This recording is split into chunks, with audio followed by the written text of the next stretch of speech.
미국의 인플레이션이 둔화됐습니다. 한번 보실래요? 예. 10월 미국 소비자 소비자 물가 지수가 3.2%까지 떨어졌습니다. 시장의 예측치는 3.3이었거든요. 시장의 예측치보다 그 밑으로 떨어졌어요. 와, 물가가 엄청나게 떨어진 거예요. 예. 실질적으로 지표를 보더라도요. 작년 6월에 9.1%까지 올라가서 인플레이션이 심각하다 이렇게 이야기를 했었는데 올해 5월에는요.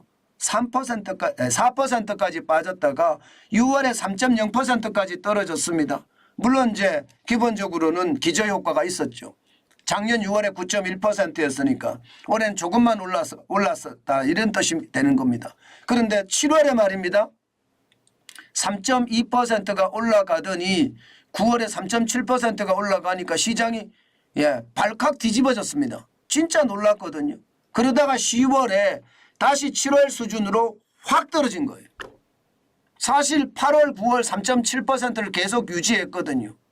그러니까 물가가 10월에는 왕창 떨어졌다 이렇게 이야기할 수가 있겠죠. 그러니까 시장에서는요. 야, 이게 뭐지? 이렇게 생각할 수밖에 없고요. 실제로 말입니다. 이게 소비자 물가 지수를 일반적인 저 식료품이나 그다음에 기름, 휘발유나 이런 거 빼고 근원 물가 지수 진짜 물가가 올란 것을 보면 이것도 말입니다. 시장의 예측치보다 떨어졌습니다. 4.0%입니다. 시장의 예측치는 적어도 4.1은 되지 않을까 이렇게 예상을 했는데 이게 많이 떨어졌어요. 작년 9월에 6.6%로 근원 소비자 물가 지수가 최고치를 기록을 했었고요. 올 들어서 물가가 떨어지기 시작했는데 1월에 5.6% 그리고 9월에 4.1%까지 떨어졌었거든요. 10월에 4.0%까지 떨어지니까 시장은 환호하기 시작한 거예요. 환호할 수밖에 없겠죠. 이렇게 되면 12월 13일 날 미국의 기준금리는 무조건 동결이다. 내년에도 기준금리는 동결이 될 수밖에 없다. 아니 이제 금리 인하에 대한 이야기가 나오기 시작하겠다. 이게 경기를 경착륙으로 끌고 가지 않으려면 연착륙으로 끌고 가려면 금리 인하에 대한 이야기도 나올 수밖에 없는 게 현실이 아니냐. 이렇게까지 시장에서는 이야기가 나오거든요. 그러다 보니까 물가가 떨어진다. 금리가 떨어진다. 이렇게까지 되는 거잖아요. 그러니까 10년물 국채금리가 와장창 빠졌습니다. 지난 11월 12일에 4.654%까지 올라갔었거든요. 그런데 오늘 장중이긴 하지만요. 4.467%까지 4.5가 깨졌습니다. 그냥 쉽게 깨지고요. 4.467이 돼버렸어요. 그러니까 지난 10월 19일에 4.990이었잖아요. 그래서 말입니다. 6개월 반 새에 51.1%가 올랐다고 이야기를 했는데 이게 완전히 이제 무너진 거예요. 이것을 보면 말입니다. 시장은 환호할 수밖에 없는 그런 위치에 당도했다.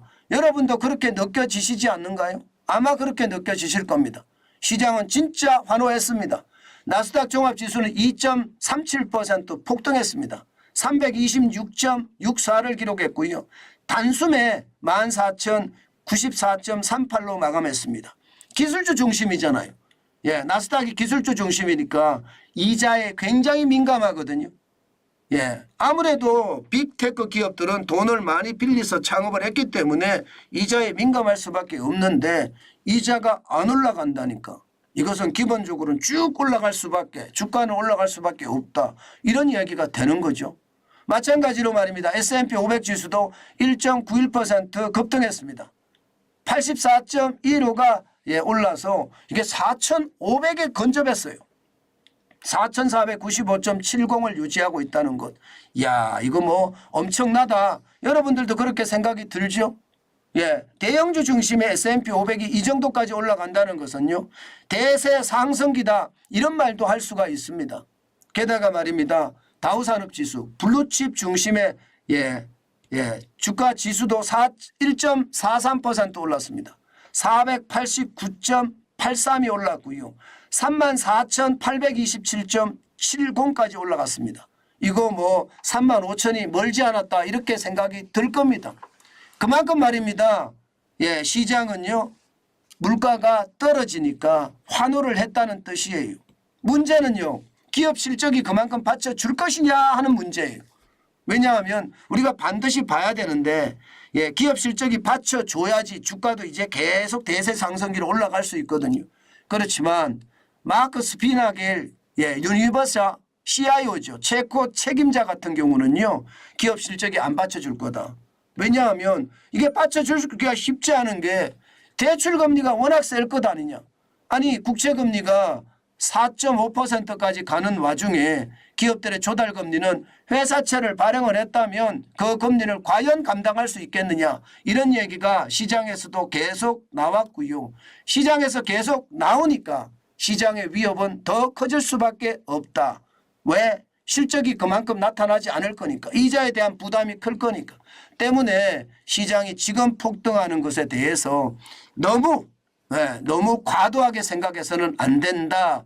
이것은 어느 정도까지 뭐 지금 일시적으로 그럴 수 있겠지 이렇게 생각할 필요가 있다. 이렇게 시장에서는 조언을 하기도 합니다.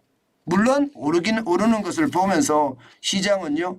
굉장히 충격적으로 지금 올라가고 있다는 사실에 우리는 주목해야 됩니다. 그렇다고 제가 여러분 저는 그런 이야기는 하지 않겠습니다. 주식시장이 오늘도 우리 시장도 말입니다. 미국 시장을 따라서 굉장히 출렁거릴 거라고 저도 생각이 들거든요. 그런 상황이 만약에 온다고 하더라도요. 저는 무리하지 않겠다. 그 말씀은 여러분에게 다시 한번 전해드립니다. 시장이라는 게 여러분 계속 변동성이 있게 마련이거든요. 그런데 그 변동성을 자칫 잘못 관리를 하면요. 시장의 위험은 더 많이 되고요. 내 자산은 더 많이 쑥 빠져나간다는 사실도 우리는 알고 있어야 되겠다. 저는 그런 생각도 해봅니다. 그렇기 때문에 시장은요. 아주 냉철하게 볼 필요가 있고요. 급하게 절대 서둘지 말아야 되겠다. 그 생각 여러분들에게 또 한 번 제가 전달합니다. 이게 단순하게 시장을 봐서는 안 됩니다. 단순하게 시장을 볼 때마다 시장의 위협은 저는 커진다고 보거든요. 그렇기 때문에 시장은요. 굉장히 냉정하게 호랑이 눈으로 제가 경계감을 가져야 된다고 말씀을 드렸잖아요. 저는 당연히 호랑이 눈으로 경계감을 가지고 시장을 봐야 되겠다. 그 말씀 여러분에게 강조합니다. 아마 우리 시장도 오늘 굉장히 많이 올라가지 않을까 또 변동성이 굉장히 크지 않을까 그렇게 생각이 들거든요. 그거 반드시 우리가 기억을 하고 시장을 봐야 되겠다. 그 말씀 제가 여러분에게 강력하게 드립니다.